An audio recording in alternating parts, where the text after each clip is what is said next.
Alors, je vais monter avec vous un document dans InDesign, Illustrator et Photoshop en utilisant seulement que le noir et deux couleurs Pantone, donc des couleurs qu'on appelle aussi PMS, Pantone Management System. Je suis dans InDesign, je vais passer par Illustrator, je vais passer par Photoshop. Comme ça, on va couvrir tout ce qu'on a à couvrir et tout ce qu'on a à savoir pour faire ce travail avec seulement trois couleurs. Alors, moi, ce que je fais au début ici, je me prends un petit carré de couleur ici. J'ai pris un petit peu d'avance ici là, pour que ce soit plus agréable pour le tuto. Mais ce que vous devriez commencer par faire, c'est d'avoir vos trois couleurs à sélectionner. Alors, dans InDesign, bon, on a dit que c'était en noir. Alors, on s'en va dans notre nuancier, fenêtre, couleur, nuancier, s'il n'est pas sorti. Et là, dans notre nuancier, notre première couleur, ça va être le noir qu'on va mettre. Et bien important que ce soit ce noir-ci qui est le noir qu'on appelle process, donc le noir quadri, le noir de CMJN en d'autres termes. Et par la suite, on n'a pas besoin de ces couleurs-là. Alors pour plus de clarté, on va aller sur le côté du nuancier dans le menu contextuel et on va faire sélectionner toutes les nuances inutilisées. On va les supprimer. Ça va faire plus de clarté dans notre document. Et il va nous rester 100 pour là où on ne voudrait pas mettre de couleur. Le repérage qui sert à donner des indications à l'imprimeur, on ne l'utilisera pas ici, mais on ne peut pas le supprimer, puis on ne veut pas le supprimer. La couleur du papier et le noir. Alors, bon, maintenant, je suis prêt à aller choisir mes couleurs Pantone. Je vais aller sur le côté. Je vais aller me faire une nouvelle couleur, sauf qu'au lieu de CMJN, je vais aller choisir ici Pantone Solid Coated, donc Pantone de couleur solide, parce que c'est des couleurs qui n'ont pas besoin d'être tramées pour aller chercher des différentes teintes, et Coated parce que ce serait sur papier couché. Alors ensuite, évidemment, ce que j'aimerais, ce serait d'avoir choisi dans mon nuancier Pantone une couleur. Je vais en choisir une ici à l'œil, c'est pas bien important pour mon travail. Alors mettons la 18-17. Je vais cliquer ici, je vais prendre mon deuxième carré, je vais lui affecter cette couleur. J'ai ma première couleur Pantone, je vais en prendre une deuxième qui contraste avec la première. Le choix des couleurs est important lorsqu'on n'a pas beaucoup de couleurs, donc on essaie de prendre des couleurs qui contrastent bien, mais aussi qui s'agencent bien. Alors, je vais y aller avec une nouvelle couleur ici. Et encore une fois, je vais choisir Pantone Solid Coated ici. Puis je vais me choisir une deuxième couleur. Tiens, je vais prendre un turquoise comme ça qui contraste bien avec ma couleur. Voilà, ici. Donc, j'ai mes trois couleurs Pantone qui sont sélectionnées à l'intérieur de mon document InDesign. Alors, déjà, si je veux, je peux commencer à travailler. Je pourrais avoir, par exemple, mon titre en utilisant ce turquoise. Je pourrais avoir mon sous-titre qui utilise cette couleur-ci. Alors, ce qui est important, c'est vraiment d'utiliser seulement le noir et les deux couleurs qu'on a mis de côté ici pour faire notre document. Alors, ça, c'est comment on utilise les couleurs Pantone à l'intérieur de InDesign. Alors maintenant, imaginons que j'ai des images, même chose pour les filets, même chose pour les rectangles, même chose pour les masses. Donc, je fais une masse de couleurs, je lui applique la couleur Pantone, vous l'auriez deviné. Bon, quand je suis dans Photoshop, c'est un peu différent. Alors, je vais aller dans Photoshop. Alors, par exemple, la photo de mon auteur ici, excellent auteur d'ailleurs, David Goudreau, auteur de La Bête. Donc, si je veux travailler cette photo-ci et je veux l'apporter, je ne peux pas l'apporter comme ça parce qu'en ce moment, cette couleur, elle est en RVB. Elle est en trois couleurs écran. Bon, puis en plus, il y a trop de couleurs là, dans cette image-là là, pour que je puisse la reproduire dans mon mode de couleur. C'est-à-dire noir plus deux couleurs Pantone. Alors, ce que je vais faire, c'est que je vais amener cette image en noir et blanc, tout simplement. Alors, ce qu'on va faire pour faire un noir et blanc, la première étape, moi je vous dirais, juste pour bien le réussir, votre noir et blanc, on va aller sur le côté ici, il y a une petite icône dans Photoshop, c'est un petit peu comme un yin-yang, et je vais aller choisir noir et blanc. Alors ça, du coup, ça va me faire un réglage qui va me permettre d'aller trier mes couleurs pour bien isoler les couleurs et les couleurs que je veux devenir pâles et les couleurs que je veux être foncées lorsque je vais faire mon noir et blanc. Donc ça, c'est un petit calque de réglage qui m'aide bien. Ça ne fait pas un noir et blanc, ça me permet de préparer mon noir et blanc. C'est en quelque sorte un faux noir et blanc, puisque lorsque je regarde dans mes couches, je suis encore en rouge, vert, bleu. Pour vraiment avoir un vrai noir et blanc, ce qu'il va falloir que je fasse, c'est que je passe par image, mode, niveau de gris. Là, vraiment, ça va me faire un noir et blanc. Je vais aplatir mes calques, oui, pas de souci. C'est mieux que je les aplatisse puisque j'ai utilisé des calques de réglage et je vais supprimer toutes les informations chromatiques. Alors maintenant, j'ai vraiment un vrai noir et blanc. C'est écrit ici, c'est en gris. Et lorsque je regarde dans mes couches, il n'y a que la couche de gris qui est là. Alors, je peux prendre cette image, fichier enregistré sous, ici, l'enregistrer dans mon dossier d'images, qui est ici, Et je vais l'enregistrer à quel format? Bon, si j'ai pas de spécification, je vais l'enregistrer en PSD, c'est plus facile et c'est supporté et c'est ce qui est demandé dans le cas du travail. Donc, je vais faire ici PSD. Alors, du coup, lorsque je reviens à l'intérieur d'InDesign et que je veux placer ma photo, donc fichier importer, je vais aller chercher cette image que je viens de sauvegarder dans mon dossier d'images ici. Alors, voilà, il s'agit de David Goudreau en noir et blanc. Je viens la placer, tiens, je vais venir la placer ici, par exemple. Je vais cliquer, puis je vais glisser. Remarquez bien que si je fais clic, elle arrive aux photos au format original. Si je clique et que je glisse, elle prend la taille de l'image que je lui donne. Si je veux m'assurer que cette image a bien la résolution demandée, sans avoir là, à passer par la théorie de Photoshop, je vous donne un petit conseil rapide. Dans Lien, qui est ici, par exemple, lorsque je clique avec ma flèche noire sur mon image, dans la fenêtre des liens, c'est écrit que mon image a 300 pixels par pouce, donc que c'était très bien, mais qu'au niveau effectif, c'est à 938, donc ça va, j'ai suffisamment de pixels pour faire mon travail. Donc, disons, dans ce travail, la limite, c'est 150 minimum. Alors, tout va bien. Maintenant, si je veux continuer à monter mon document, donc, admettons que j'aimerais avoir une plus grosse image ici. OK. Alors, admettons une image comme celle-ci, que j'aimerais la porter en couleur. Donc, j'aimerais colorer cette image-là. Alors, c'est là où c'est un petit peu plus difficile. Bon, je vais vous donner une manière simple, puis une manière un petit peu plus complexe. Donc, ma première manière, la manière simple, on va passer en mode noir et blanc, donc de la même manière que tantôt. Donc, c'est toujours noir et blanc ici. Je vais travailler mon noir et blanc comme je le veux. Alors, voilà, par exemple. Et puis ensuite, comme je le disais, image mode, niveau de gris, pour être bien sûr de passer vraiment en niveau de gris. Dans mes couches, je n'ai plus que du gris. Je fais fichier, enregistrer sous ici, et je l'enregistre en PSD. Donc ça, c'est ma première méthode. Donc j'ai un noir et blanc qui est ici. Je vais l'enregistrer dans mes images. B, color, je vais donner un nom significatif. Je retourne dans InDesign. Et lorsque je place cette image, bon, je vais me situer sur un calque. C'est bien si j'ai un calque texte et un calque image. Donc ça, c'est bien d'avoir au minimum ces deux calques-là à l'intérieur d'InDesign. Donc, je m'en viens chercher mon image qui est ici, commandé. Alors, je vais chercher mon personnage en noir et blanc, ici. Alors, par exemple, si je le place ici, ce perso, donc, admettons que je m'en viens le placer comme ça ici. Je regarde, mon image est ici. Bon, admettons. Alors, cette image, elle arrive en noir et blanc à l'intérieur de InDesign. Alors là, le souci que j'ai avec cette image, moi, j'aimerais bien lui ajouter de la couleur. Alors, regardez, à l'intérieur de InDesign, très simplement, j'ai une image qui est en noir et blanc. J'ai une image que j'ai enregistrée au format Photoshop. Pour les autres, ça marche aussi au format TIFF, si vous êtes curieux. Donc, je prends ma flèche blanche, je clique sur mon image, et là, je lui donne une des deux couleurs. Alors, du coup, ça fait un camailleux, en fait, un monotone de ma couleur Pantone.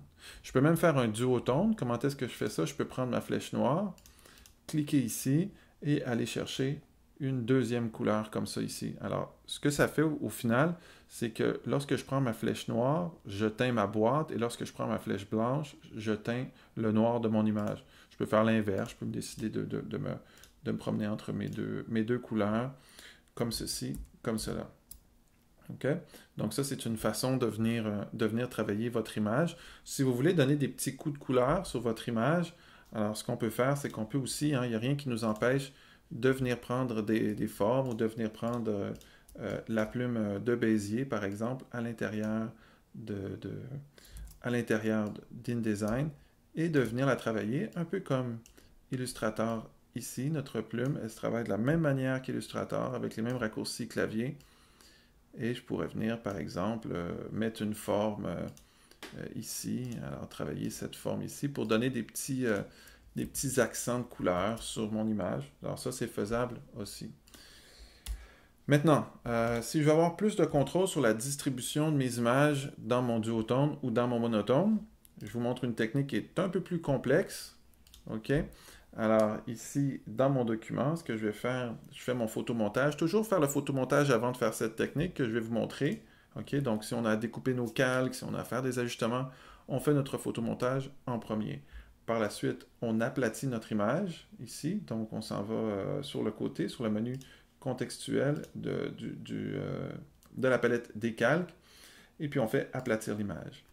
Ça, on le fait avant de faire les transformations que je vais vous montrer. Et vraiment, j'insiste sur le fait, si vous faites cette technique dans Photoshop qui vous donne plus de contrôle sur les couleurs, on y va juste à la fin faire ça. On fait notre photomontage en premier dans le mode natif, donc en RVB, si on a un photomontage à faire. Et par la suite, donc, on s'en va passer en niveau de gris, comme tantôt. Donc, on s'en va en niveau de gris en premier noir et blanc. Et là, j'ajuste ma couleur comme je le veux, comme j'ai montré tantôt, pour créer des contrastes intéressants. Voilà, par exemple. Et par la suite, je m'en vais en mode niveau de gris. OK? Alors là, j'aplatis, oui, supprimer. Donc là, je suis en niveau de gris. C'est pas fini. J'aimerais avoir un duotone ou un monotone. Alors, je vais dans Image, mode bichromie. Alors, ce que je vais avoir lorsque je vais passer en bichromie, c'est la première couleur qui est là si vous n'avez pas fait d'autres réglages. Normalement, c'est le noir qui est ici et c'est écrit type monochrome. Alors, tout simplement, ce qu'on va faire, c'est qu'on va choisir bichromie. Donc, le noir qui est ici, c'est bien. Le noir, c'est le noir dont on avait droit. Et là, lorsque je vais choisir bichromie, donc ça va m'ajouter une deuxième encre. Alors, tout ce qui me suffit de faire, c'est d'aller choisir le numéro. Alors, je vais prendre le même que celui que j'ai dans InDesign, le 1817 par exemple, dans mon cas ici. Et pour ça, je vais cliquer dans Bibliothèque de couleurs. Là, je vais écrire 1817. Je n'ai pas de champ de recherche, il faut vraiment que rapidement sur mon clavier, je fasse 18, 17. Puis après, je clique sur OK. Et si je veux ajouter mon autre couleur Pantone, donc je vais choisir mode trichromie, ça m'ajoute une troisième nuance. Je double-clique ici, donc sur la petite nuance, je vais dans Bibliothèque de couleurs, et là je vais reprendre ma deuxième nuance, 3, 1, 6, 5, alors je bascule rapidement, moi, vers InDesign pour me rappeler de mes numéros. Et là, ben, les ajustements que je peux faire, c'est justement, c'est ici, c'est sur les courbes. Alors, c'est ça qui me donne du contrôle. C'est-à-dire que je peux décider d'avoir, par exemple, pas de noir dans les tons foncés, baisser, par exemple, beaucoup mon noir, aller rehausser mon brun dans les tons foncés, mais le baisser dans les tons clairs. Puis, je pourrais aller travailler sur mon turquoise, par exemple, pour le remonter dans les tons clairs ici, mais le baisser dans les tons foncés. Donc, ça me permet d'avoir un certain contrôle sur mes différentes couleurs à l'intérieur du logiciel lorsque je fais mes monotones, mes duotones et mes trichromes. Lorsque j'ai terminé, je fais Fichier, Enregistrer sous, et je le laisse toujours au mode PSD. Donc, je m'en vais sur mon bureau ici, je m'en vais dans mes images, je l'enregistre, et je vais l'appeler sur mon document. Et lorsque je vais le placer à l'intérieur d'InDesign, comme c'est ici, Command D, je vais passer mon image. Et donc, ici, lampe. Alors, cette image, lorsque je la place, elle va utiliser les trois couleurs, mais je vais pouvoir balancer. C'est ça l'avantage, c'est que je peux balancer les trois couleurs à l'intérieur des courbes que j'ai dans le mode bichromie de Photoshop. Alors, ça, c'est la manière avec Photoshop. J'ai couvert pas mal tout ce qu'il y avait à voir à l'intérieur de Photoshop pour les monotones, duotones. Maintenant, si j'ai fait une illustration, par exemple, alors là, c'est un peu différent. On va commencer par travailler dans Illustrator. Alors, je vais aller dans Illustrator. Donc, une simple illustration dans Illustrator que j'aurais tracé. Donc, un truc simple, admettons, s'il est en noir. Donc, je m'assure seulement s'il est en noir. Donc, je vais toujours aller dans ma fenêtre couleur ici et m'assurer que j'ai mes options CMJN et que je vois bien que c'est bien un noir qui utilise seulement le N. Parce que quelquefois, on pourrait avoir des noirs plus enrichis qui utilisent CMJN. Alors, si je veux vraiment utiliser le noir, ce que je vais utiliser le N à 100%. Et alors là, je peux copier-coller tout simplement là, comme ça à l'intérieur d'InDesign mon illustration que j'ai fait dans Illustrator. Si je veux utiliser des couleurs Pantone à l'intérieur d'Illustrator, alors ce que je vais faire, c'est que je vais utiliser, c'est un peu similaire. Je vais aller dans mon nuancier ici, dans Illustrator. Je vais aller sur le côté ici, et je vais aller ouvrir la bibliothèque de nuances. Alors là, notez bien parce que ça va un peu vite dans Illustrator. C'est un peu loin plutôt. Ouvrir la bibliothèque de nuances, catalogue de couleurs, et là, je retrouve mon solid coated. Alors, je répète, dans ma fenêtre nuancier, ici, ouvrir la bibliothèque de nuances, catalogue de couleurs, et là, j'ai mon Pantone solid coated qui est là. Et ici, j'ai toutes mes couleurs qui y sont. Alors, par exemple, si je veux utiliser une des couleurs que j'avais dans mon document, alors mettons le 18-17, je peux taper ici 18-17 et tout simplement ajouter cette couleur-là. Et après, je peux copier, coller comme ceci. Ça va très bien pour ça. Vous voyez? Donc ça, c'est si je veux utiliser des couleurs Pantone sur une illustration que j'aurais dessinée à l'intérieur d'Illustrator. Une illustration qui est déjà existante à l'intérieur d'Illustrator, un petit peu comme le logo de livre qu'on a à mettre. Alors par exemple, ici j'ai un logo. Comment je vais faire, c'est que je dois vraiment m'assurer que les couleurs de cette image sont bel et bien noir et blanc avant de l'amener. Et je ne pourrais pas réinterpréter non plus. Alors ce que je vais faire, je vais tout simplement sélectionner toute mon illustration. Je vais aller dans Édition, pardon, modifier les couleurs, et là je peux faire conversion en niveau de gris. Alors là, ce que ça va faire, c'est que ça va prendre mon image, mon illustration, mon logo, ça va le convertir en niveau de gris. Donc, je peux m'en assurer par la suite, là, en allant cliquer sur les différentes portions de mon illustration et en allant afficher les options. Des fois, ce que je peux faire, si c'est un groupe, si c'est un objet qui est complexe, je peux prendre la flèche blanche plus, et là, je m'en vais en CMJN, puis je m'assure que j'utilise seulement les tons de noir ici.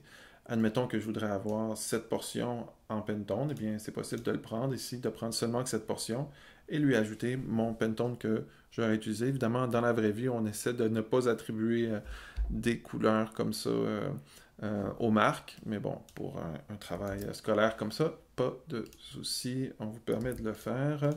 Alors voilà, ici, lorsque je colle mon logo, ça va utiliser seulement que ces petites couleurs-là. Alors ça, c'est bien pour les illustrations qui proviennent de Illustrator. Voilà ici. Donc, je peux positionner mon logo. Il n'utilise que les couleurs Pantone et le noir. Maintenant, si j'ai une illustration que j'ai fait à la main, donc, et que j'aimerais passer, alors ça, je le déconseillais vivement, mais je vous montre un peu comment procéder. Alors, premièrement, si on a fait une illustration à la main, il faudrait en premier lieu la numériser, et puis ensuite la nettoyer. Comment est-ce qu'on fait ça? On peut utiliser les courbes.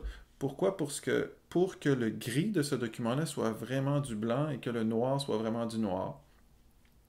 Alors, blanc et noir, comme ça ici, avec la courbe. J'ai une petite pipette noire et j'ai une petite pipette blanche. La pipette blanche me permet de rendre tout ce qui est gris dans ce document vraiment comme étant le blanc par défaut.